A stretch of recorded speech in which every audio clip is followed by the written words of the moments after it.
Tu as acheté à 338 en 2018. Ouais. Puis là, en 2021, tu as pu refinancer jusqu'à combien? C'est ça. 600 000. Ouais. Boom. Boom. Fait que congrats. Bonjour tout le monde, bienvenue sur ma chaîne Immobilier 101 avec Christopher Salador, où je partage avec vous trucs, astuces et stratégies gagnantes en immobilier. Aujourd'hui, on a une acquisition qui a été faite, même pas, j'allais dire deux, mais techniquement c'est une. Mais je vais pas vous donner le punch, je vais vous présenter mon client qui vient de faire sa deuxième acquisition, Christopher Abraham. Salut. En forme? Très bien, toi? Super. Dans cette vidéo, on va vous expliquer où est-ce que, comment je pourrais dire, le parcours que Christopher a pris pour se rendre où est-ce qu'il est aujourd'hui, parce que c'est sa deuxième acquisition. Il a fait sa première acquisition il y a quelques années, donc restez jusqu'à la fin de la vidéo pour savoir ses trucs et astuces, pas de moi, l'expert courtier immobilier, mais de quelqu'un sur le terrain qui a juste tout simplement passé à l'action. Alright? Donc, on rentre dans le vif du sujet dans un instant.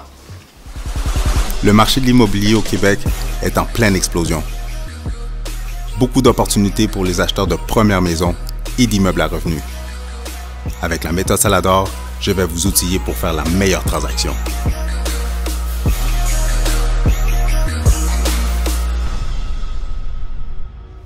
Un gros merci Chris d'être venu à mon bureau. Il n'y a pas trop. Petite anecdote pour les gens, vous le savez pas, mais j'imagine, je sais pas si tu t'en souviens, mais je vendais un immeuble sur la rue Pigeon, un triplex qui avait besoin de beaucoup d'amour puis tout ça, puis je me rappelle j'avais fait une visite libre, puis c'est là que t'es venu, ouais. Puis en fait compte, t'as pas été intéressé évidemment, mais c'était pas pour toi, Yeah. Puis je t'ai proposé quelque chose d'autre, puis là, boum. C'est comme ça que je suis parti. Yes. Ouais. Donc, explique aux gens, t'as quel âge, c'est quoi ton background, tu fais quoi dans la vie? Puis, ouais, vas-y. Moi, je suis un programmeur. Job très standard. J'ai 31 présentement. OK. Donc, l'histoire dont tu parles, c'était en 2018. Mhm. J'avais 28 ans. Je faisais ma première acquisition. Je regardais un peu partout, voir qu'est-ce qui m'intéressait. Je voulais vraiment me lancer dans l'immobilier, un peu pour me libérer financièrement, comme on dit. Pas nécessairement avoir une place où rester le reste de ma vie, mais quelque chose pour pouvoir investir mon argent et tout. Et donc, comme tu l'as dit, j'ai regardé la place sur Pigeon. Puis c'est là que j'ai rencontré. Yes. Et au moins, ça a cliqué tout de suite. Fait qu'on a pu s'échanger les numéros. Puis je sais que tu m'avais aidé à faire mon parcours à travers la première acquisition. Puis ça n'a même pas duré si longtemps que ça. En plus, attends, faut pas que t'ailles trop vite, tu rentres trop dans les punchs. Bon, mais juste pour les deux, en plus c'est drôle parce que les deux, nos noms c'est Christopher en plus. Mais t'avais quel âge à l'époque? T'as dit en 2018, t'avais quel âge à l'époque? 28. 28. Est-ce que tu faisais le même travail? Oui, mais pas à la même place. Tu gagnais combien à l'époque environ? 48. T'avais combien de mise de fonds? 16 000. Parfait. Puis, quand tu t'es lancé pour ta première acquisition, t'as-tu le backup de quelqu'un d'autre alentour de toi pour pouvoir... Est-ce que tu te qualifiais seul? Explique un petit peu les gens comment t'as pu... Oui, j'avais ma tante qui m'avait aidé. OK. Elle venait de vendre sa maison, mais m'avait toujours dit si jamais tu as besoin d'aide pour t'acheter une maison ou quoi que ce soit. Elle n'a pas mis de l'argent dedans, mais juste avoir signé son nom puis me donner un backup. Ça m'a aidé à juste passer un peu... pour les ratios puis les revenus pour pouvoir acheter. Puis, je sais pas si tu te rappelles à cette époque-là, est-ce que c'était quand même ta première acquisition? C'était quoi ta motivation? Pourquoi un immeuble à revenu? Tu aurais pu aller pour un condo, quelque chose de plus simple. Pourquoi un immeuble à revenu? Oui, mais comme j'avais dit, je voulais vraiment investir mon argent. Je trouvais que juste m'acheter un condo, c'était standard, c'était simple. Je voulais voir qu'est-ce que je peux faire de plus pour genre, comment je peux dire, increase my wealth. Yes. Essentiellement. Puis un peu aussi redonner au quartier. Parce que j'ai toujours vécu en appartement, j'ai jamais eu une maison de ma vie. Puis on dit toujours que les appartements sont comme poches à Montréal. Fait que j'ai toujours voulu au moins, ok, mais s'ils sont poches, qu'est-ce que moi je peux faire pour les rendre un peu mieux? Donc l'immeuble que j'avais pris, je sais pas si on va rentrer dedans tout de suite. Oh, vas-y. C'était un duplex avec un sous-sol à peu près fait, mais il n'était pas dans les normes. Puis moi j'ai dit, bof, je vais rentrer là, je vais le mettre dans les normes, comme ça va donner un appartement bien à quelqu'un qui puisse vivre dedans. Donc c'est comme ça que j'ai commencé. Puis je suis rentré dans le sous-sol, J'ai vécu dedans. On a fait des réparations, tout ce qu'il fallait. J'ai vu pas mal de trucs. C'est sûr, c'est sûr. Mais juste pour mettre les gens en perspective, parce que le duplex qu'on avait trouvé, qu'est-ce qui était intéressant, c'est que c'était 2 4,5 rez-de-chaussée et au deuxième. Exact. Le sol était comme détaché du rez-de-chaussée. Il fallait que tu passes par la cage d'escalier de l'intérieur du bâtiment pour aller dans le sous-sol. Fait qu'on a vu le potentiel de faire un bachelor. Mais le bachelor n'avait pas de porte de sortie extérieure. Il y avait l'entrée, mais pas de sortie. C'était un tout petit 3,5 en plus. Il était pas très wow. Mais c'est ça que j'ai aimé avec toi, c'est que tu t'es pas posé 56 000 questions, puis t'as pas cherché quelque chose qui était ultra wow. Tu t'es dit, regarde, c'est dans mon budget. En plus, à l'époque, en 2018, on a quand même acheté à 330 000, si je me souviens bien. 338 000 en 2018. Et c'est fou, là. Un duplex avec potentiel de bachelor. Fait que t'es rentré dans le bachelor quand même. Puis c'est ça que j'ai aimé, parce que je me rappellerais comme si c'était hier. Parce que je te dis, tu sais, il est pas conforme, mais il est quand même intéressant, le potentiel est là. Puis tu m'as dit, Chris, moi ça me dérange pas, je vais aller l'habiter. Malgré qu'il est pas conforme selon la ville, c'est ça. J'allais l'habiter. Fait que, en plus, si je me souviens bien, quand t'es allé, quand t'as pris possession, la propriétaire, elle t'a demandé de rester comme, je pense, un an plus. Ouais. Puis elle est restée au rez-de-chaussée. C'est bien ça. Puis toi, t'es allé dans le sous-sol avec ta locataire. Puis en plus, le haut était disponible, je pense. Puis il y avait déjà quelqu'un. Il y avait déjà quelqu'un. Fait que, boum, tu te trouvais déjà. Puis, question pour les gens qui nous écoutent, ça te coûtait combien d'habiter là? Si tu te souviens un peu, plus ou moins. Je pense que je sortais de ma poche au début, 400 peut-être. Quand même. Pour un petit 3,5 que tu as amélioré en plus. Exact. 400 par mois. Fait que dans le fond, ça coûtait moins cher qu'un loyer d'habiter ton propre immeuble. Fait que dans le fond, tu payais comme les taxes. C'est ça, pas mal. Et à la fin, quand j'ai fini, parce que la propriétaire était partie, donc j'ai pu louer à quelqu'un d'autre après, je payais rien. Parce que là, tu avais augmenté les loyers. Exact. Est-ce que tu avais optimisé les appartements quand la madame est partie? T'en as-tu profité pour faire des améliorations ou tu l'as loué tel quel? Pas tel quel, mais au moins j'ai pu le remettre à neuf. Je fais de la repeinturer un peu, ressembler les planchers, juste de quoi qu'il y a de l'air assez solide puis pas plus propre. Ouais, exactement. Puis, t'as-tu fait de la peinture toi-même ou t'as engagé quelqu'un? Non, j'ai engagé quelqu'un. T'es pas quelqu'un de manuel? Non, j'aime pas dire que je suis pas manuel, mais quand t'as les moyens d'avoir quelqu'un pour faire quelque chose pour toi, right. Ça aide, ça te libère du temps pour pouvoir faire autre chose, parce que juste céduler, surtout qu'il n'y avait pas juste de la peinture à faire, surtout quand j'ai fait le sous-sol, il y a beaucoup de travail qui demande beaucoup d'expertise de différentes places. Coordonner tout ça, c'est quand même du travail mental. Puis après ça, quand il faut que tu penses, il faut que tu achètes de la peinture, des pinceaux, il faut que tu fasses de la peinture la fin de semaine. Ça devient un peu beaucoup. Donc si tu peux delegate le travail, ça aide. Donc c'est ça. Ça t'a coûté combien en optimisation pour mettre le bachelor conforme avec la sortie, tout ça? Environ combien d'argent ça t'a coûté d'investissement? Je dirais environ 40 000. OK. 40 000 j'ai été chanceux, par exemple. J'ai fait mes devoirs dessus, donc j'avais pas besoin de faire une sortie extérieure. OK. C'était pas un 3,5 finalement, c'était devenu un studio. OK. Donc les règles sont un peu différentes. T'as pas besoin d'une sortie extérieure, mais t'as besoin d'une fenêtre assez grande qui puisse servir de sortie. Ça a été tout un exploit aussi, réussir à faire ça. Comment ça? Explique rapidement une petite anecdote par rapport à ça. Premièrement, il y a différentes régulations sur quand tu veux agrandir une fenêtre. La fenêtre que j'avais avant était grosse comme ça, peut-être. OK. Et là, il en fallait une à peu près 10 fois la grosseur de ça. À peu près de 2 mètres par 1 mètre. Donc, pas juste couper dans le béton, mais il faut que tu fasses affaire avec un ingénieur qui va te dire comment couper, quelle poutre de support mettre. Il fallait que je commande des poutres de support que je n'ai jamais su comment faire avant. Maintenant, je sais c'est quoi un I-beam. OK. Mais juste installer ça, couper ça, c'est du travail. Commander des fenêtres assez grosses, custom made, pour des tailles spécifiques. C'est tout différents labyrinthes que tu traverses à travers. Mais que tu apprends. Puis quand c'est fait, ça a l'air beau. Puis, t'avais quel âge dans cette période-là? Là, j'avais commencé les relations en 2019, donc c'est un an après, j'avais 29. OK. Ça te faisait pas peur? T'avais-tu des... Est-ce que c'était stressful? Est-ce que c'était stressant ou... C'est stressant, non, mais je suis pas quelqu'un normalement qui stresse facile. Ok. Donc ça aide, je pense, Non, à gérer le tout. Mais c'est un peu fatigant. Il y a toujours quelque chose. Il y a toujours quelque chose que tu n'as pas remarqué, que tu n'as pas vérifié, que tu ne savais pas, surtout que c'était ma première fois, et que c'est beaucoup de trucs que tu fais en même temps. Mais tu apprends, puis je suis quelqu'un qui est très rentre dans le tas, puis tu vas te débrouiller, tu vas apprendre, puis you'll figure it out. Right. Puis tu n'avais pas le choix, j'étais dans un sous-sol à moitié fini. Donc, c'est soit je le finis, ou rien. Mais c'est ça.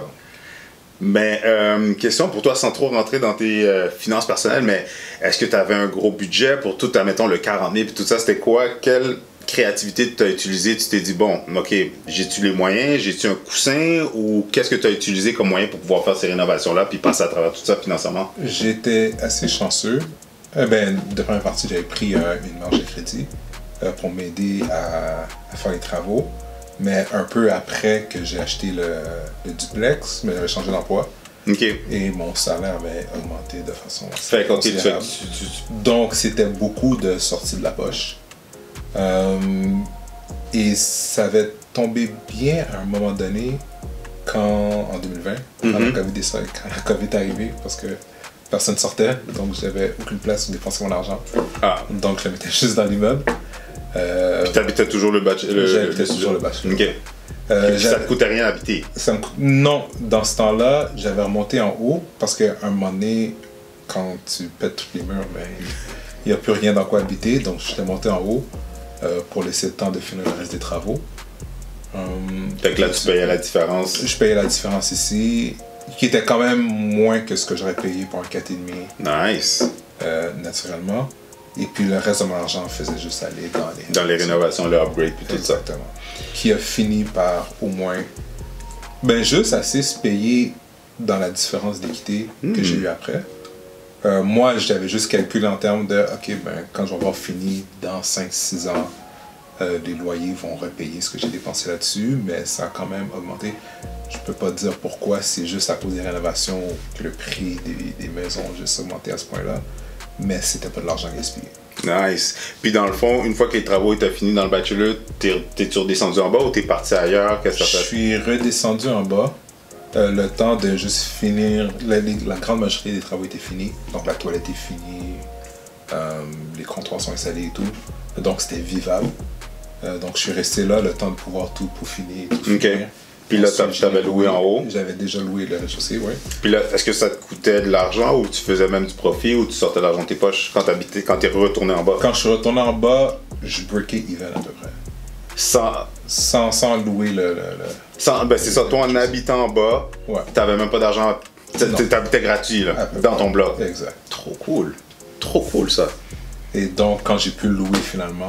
là, t'étais cash flow positif. Exact. Puis là, parce que là, t'as décidé de partir ailleurs. Exact. Fast forward till today. Qu'est-ce qui t'a inspiré ou qui t'a mis la puce à l'oreille pour dire je vais recontacter Chris pour voir qu'est-ce que je peux faire pour aller vers une deuxième acquisition? Rester à 1, c'était jamais comme mon plan. C'était toujours de pouvoir en prendre plus. Et c'est clair que je voulais que tous mes, comme on dit, ducks be in a row avant de pouvoir continuer. Donc que tous mes trucs soient set up. OK. Avant de pouvoir me relancer dedans. Mais dès que je me sentais assez bien financièrement pour pouvoir le faire, et dès que toute la poussière était descendue sur l'autre appartement, j'ai dit je pense que c'est le bon moment de pouvoir me remettre dedans. J'avais pris peut-être 1 an, disons, de vacances, si on veut, après tout ça. Mais on peut pas s'arrêter là. On peut toujours continuer. That's it. Donc je m'étais dit, c'est le temps. C'est sûr que ça faisait un peu peur maintenant avec l'immobilier les prix. Les prix augmentaient à la surenchère. Ouais, mais je m'étais dit, mais ce que je recherche, moi, c'est pas nécessairement ce que tout le monde recherche. Qu'est-ce que tu veux dire par là? Je cherchais pas une place où habiter. Ou glamorous, ou quelque chose clé en main. Quand je compare avec mes amis qui cherchent des places à acheter, tu vois la différence entre quelqu'un qui veut acheter quelque part pour vivre, élever une famille. Donc tout doit être beau. Donc une cuisine neuve, une salle de bain neuve, une belle petite cour. Tandis que moi, je regarde pas ça vraiment parce que je compte pas habiter là. Mais non plus, c'est pas une raison de laisser ça délabré non plus. Mais moi, je recherche des places parce que je peux pouvoir l'améliorer et si jamais personne ne veut habiter dedans, ben le rendre de façon convenable pour que du monde veuille y habiter. Bon. Mais c'est quoi, toi, qu'est-ce que tu recherches? Vu que tu ne recherches pas le clé en main, c'est quoi que tu dis dans ta tête? Je me dis, bizarrement, le plus il est laid, le mieux je l'aime. Mais juste parce que, comme j'avais dit au début, c'est pas une fierté, je dirais, mais c'est quelque chose que je trouve de positif, de pouvoir prendre quelque chose qui était comme puis le rendre beau, puis le rendre habitable, puis pouvoir donner ça à quelqu'un. Puis c'est le fun de voir tout le monde qui arrive là, puis c'est comme, wow, c'est beau. Et en plus, ils veulent te payer encore plus. Exact. Right. C'est toujours pour moi, la meilleure partie du business, c'est quand les deux peuvent faire du profit, l'acheteur et le vendeur. Mais tu vois, c'est ça que j'aime chez toi, mais c'est drôle parce qu'on partage la même vision, parce que moi aussi, sincèrement, même quand je visite avec des clients, des fois, c'est vraiment drôle parce que plus c'est pas beau, mais qu'il y a du potentiel, plus que je tripe. Tu sais, ça peut être très original, des vieilles tuiles de céramique, la salle de bain est rose poudre. Tu sais, en tout cas, on va rentrer dans le sujet, mais celui que tu as acheté, il y avait des cracks, mais je regarde ça. Tant que c'est pas quelque chose de majeur, je suis comme oh my god. Tu sais, justement de comme prendre une roche puis tu le nettoies, tu le polis, tu le mets sous pression puis next thing you know, boom, ça te donne un diamant là. Exact. Wow. C'est ça. Fait que fast forward comme j'ai dit tantôt, je me rappelle, tu m'as appelé, c'est cet été tu m'as appelé. Tu me disais Chris, regarde, je serais intéressé à faire une deuxième acquisition. T'avais-tu une idée plus ou moins comment tu allais t'y prendre ou ben, j'avais quand même trouvé la première formule assez gagnante. Ouais. Donc, c'était qui était quoi? Qui était juste, trouve un duplex ordinaire qui est dans ton prix.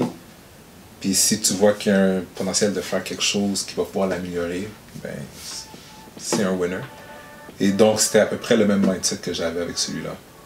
Fait que là, aussi, pour que les gens puissent comprendre, tu n'as pas utilisé ton argent pour aller vers celui-là. Dans le fond, tu as utilisé ton premier plex que tu as refinancé, que tu as utilisé comme effet de levier qui t'a permis d'aller vers un deuxième. Exactement. Perfect. Un conseil que tu pourrais donner pour les gens, pour les jeunes ou peu importe, pour les gens qui désirent se lancer faire leur première acquisition? Le plus gros que je pourrais dire, c'est extrêmement simple, c'est juste de ne pas avoir peur. Quand j'ai fait ma première acquisition, le nombre de trucs qu'on me disait qui allaient mal tourner était quand même assez extraordinaire. Tu sais quoi? T'es vraiment bon à cacher ton stress, parce que pour vrai, je pense même pas que tu m'as posé des questions par rapport à ça. T'as été super smooth, la transaction était super smooth, mais de ton côté, tu sais, t'es même pas arrivé comme tu m'as pas appelé le lendemain avec une nuit de genre oh my god Chris, qu'est-ce que je fais ou nanana. Sincèrement, j'aurais jamais pensé. Qu'est-ce que tu veux dire dans ton entourage? Oui, mais c'est l'exemple le plus commun. L'idée que si t'es propriétaire, tes locataires vont t'appeler à 3h du matin pour dire que l'eau chaude ne marche plus. Ça m'est jamais arrivé. L'eau chaude n'a pas marché une fois. Ils t'appellent normalement durant l'après-midi pour te dire ça. Et des fois, c'est bizarre, ils t'appellent après une semaine que l'eau chaude ne marche plus pour dire « Hey, l'eau chaude ne marche plus. » Puis là, tu viens, puis tu fais ce qu'il y a à faire. Et puis si tu sais pas qu'est-ce qu'il y a à faire pour l'eau chaude, ben, tu demandes à quelqu'un. Ou tu regardes sur Internet, ça c'est très utile. Mais c'est vraiment, ils vont te dire tout ce qui peut ne pas aller bien.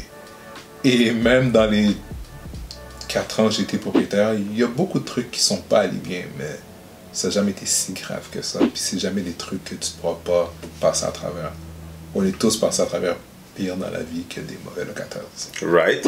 Puis, question pour toi, dans le fond, tu as acheté à 330, quand tu as refinancé la banque, tu as acheté à 338 en 2018. Ouais. Puis là, en 2021, tu as pu refinancer jusqu'à combien? 600 000. Ouais. Boom. Boom. Fait que congrats. Question anodin pour toi. Est-ce que tu as déjà eu... comment je pourrais dire ça? Est-ce que tu as déjà eu un locataire qui t'a pas payé, que tu as eu des problèmes avec un locataire? Oui. C'était... Je crois uniquement le deuxième locataire que que j'ai pris en charge, ça a mal tourné. Après le deuxième mois, ils ne pouvaient plus payer. Et du coup, ben, tu regardes sur le site de la rue du logement, tu paniques un peu, tu te demandes qu'est-ce que je fais. Et ensuite, ils donnent tout le monde est déjà passé à travers ces étapes-là. Donc, je ne dirais pas que tout est super bien documenté, mais on n'est jamais tout seul dans ce qu'on vit. Donc, c'est juste de faire tes recherches. Les règles sont toujours assez claires, et je ne parle même pas des règles de la régie, mais même avec le locataire que j'ai eu, on m'a dit 50 000 fois ce qu'il faut faire quand on loue pour des personnes, qu'est-ce qu'il faut vérifier. Et je le savais, et j'ai skippé des étapes en le savant. Et c'est ça qui m'a rentré dans le trouble. Mais c'est des fautes que je me mets sur moi-même, donc c'est pas des trucs, disons, comment je pourrais dire, que j'aurais pas pu éviter. Et la plupart du temps, les erreurs qu'on a, surtout là-dedans, c'est des trucs que tu aurais pu éviter parce que l'immobilier, ça fait longtemps que ça existe. Les locataires, ça fait longtemps que ça existe. Fait que toutes les règles de ce qu'il faut et qu'il faut faire et ne pas faire sont déjà là.